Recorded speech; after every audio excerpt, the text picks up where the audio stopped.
अविनाश जी, क्या लगता है, क्योंकि झुंझुनू सीट ये माना जाता है कि एक कांग्रेस की गढ़ है, कांग्रेस का गढ़ रहा है, यहाँ ओला परिवार का कब्जा रहा है, और उनका ये भी कहना है कि आपका क्या नेता जिस तरह साथ दिए उस साथ आ गए।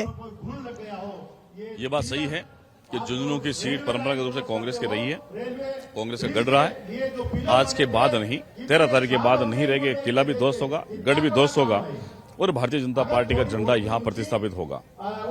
वंशवादी परंपरा, परिवारवाद को ठोकर मारकर झुंझुनू की जनता ने तय किया है इस बार भारतीय जनता पार्टी को विजय से दिलाएंगे। राजेंद्र भामू जी जैसे व्यक्ति को यहाँ से जाकर मुख्यमंत्री जी के विजन के साथ उनको आगे बढ़ाने का काम करेंगे।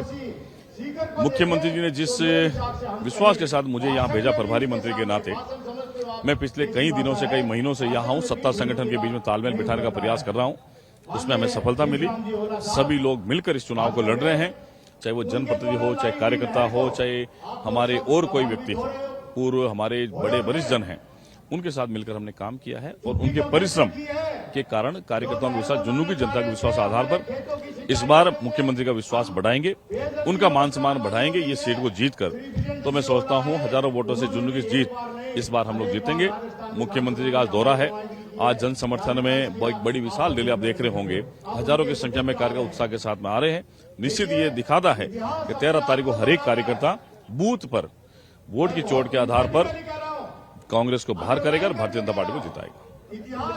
ये जरा मैं दर्शकों को समझाना चाहता हूँ आपके जरिए कि इस बार ऐसा क्या खास है, क्योंकि लगातार इसका इतिहास हम देखें तो सुमित्रा सिंह को छोड़ दो, इससे पहले शेख आबद जी को छोड़ दो, बाकी भारतीय जनता पार्टी बहुत अच्छा प्रदर्शन झुंझुनू में नहीं कर पाई है। तो इस बार क्या बदले हुए समीकरण है कि आप इतने आत्मविश्वास से कह रहे हो कि कमल खिलेगा?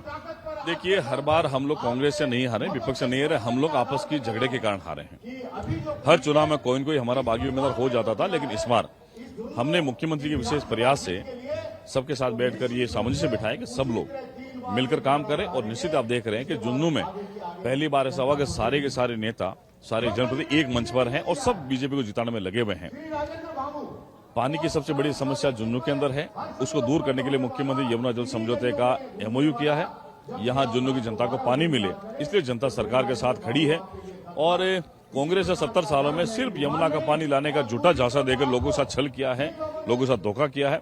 अब जनता समझ चुकी है, पहला मुद्दा पानी का, दूसरा वंशवादी परंपरा को खत्म करने का, तीसरा मुख्यमंत्री 11 महीने के कार्यकाल को आगे बढ़ाने की जिम्मेदारी है।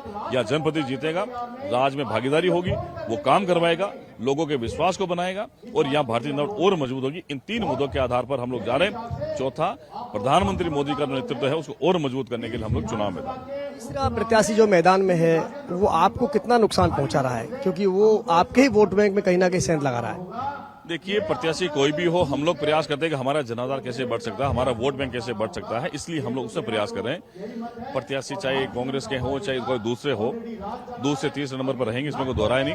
बीजेपी और अन्य प्रत्याशी के बीच एक बड़ा मार्जिन रहेगा। Bharatiya Janata party number 1 top पर रहेगी और एक ऐतिहासिक मार्जिन जो है पहले कभी नहीं हुआ। 21 सालों का वनवास, 21,000 से ज्यादा वोटों से हम लोग जीतेंगे, इसमें कोई दोहराए नहीं, जो पहले कभी नहीं हुआ।